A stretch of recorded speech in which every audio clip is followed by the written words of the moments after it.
Shalom. I was very intrigued by what I read in Jeremiah chapter 4, verse 10, where the prophet seems to accuse God of deceiving Israel.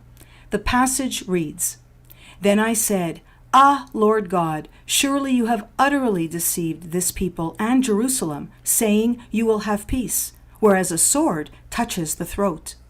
So how do we read this text, and how come God did not reprimand Jeremiah?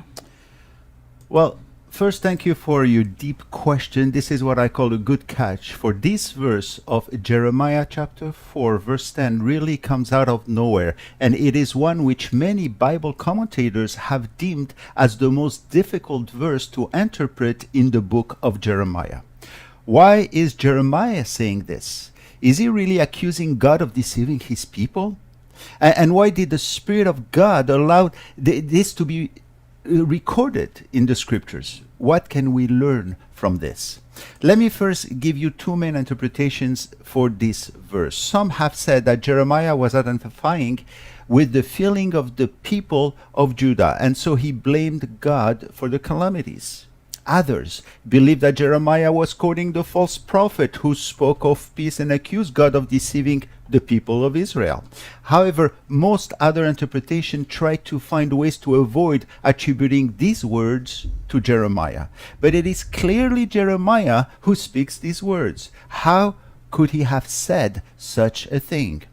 Let us first ask the question, why are we having such a verse coming out of nowhere and interrupting the flow of the passage? There is something to consider when it comes to the inspired word of God. Very often, God allows the writer to voice his own feelings.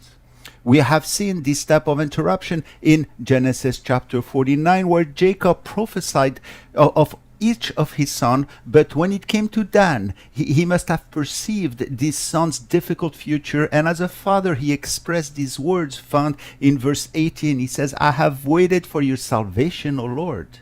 Like a father who stops and prays for his son, and if God allows it to be inserted, it also reminds us that we're dealing with a God of love who understands the feelings of his people. Jacob is seen here as a father who desired the best for his son, and God must have shared those same feelings because God is our father, and so he feels the pain and the wishes of Jacob. We can see the same thing in Isaiah chapter 33, where in the midst of judgment, the Spirit of God allows the prophet of Isaiah to speak on behalf of the remnant in verse 2.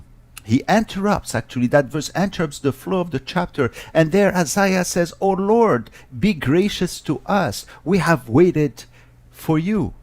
This will make no sense in the context if we do not consider God as so sensitive and attentive to men's feelings. He was sharing these feelings with his prophets and towards his people. Now, while Isaiah and Jacob may help us to see a little more clearly, their experiences do not explain what is happening here, because with Jeremiah, there's an accusation.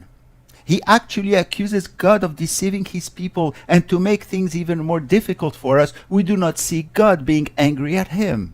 On the contrary, he later blesses Jeremiah and gives him more power to represent his message. We are here, by the way, at the beginning of Jeremiah's ministry.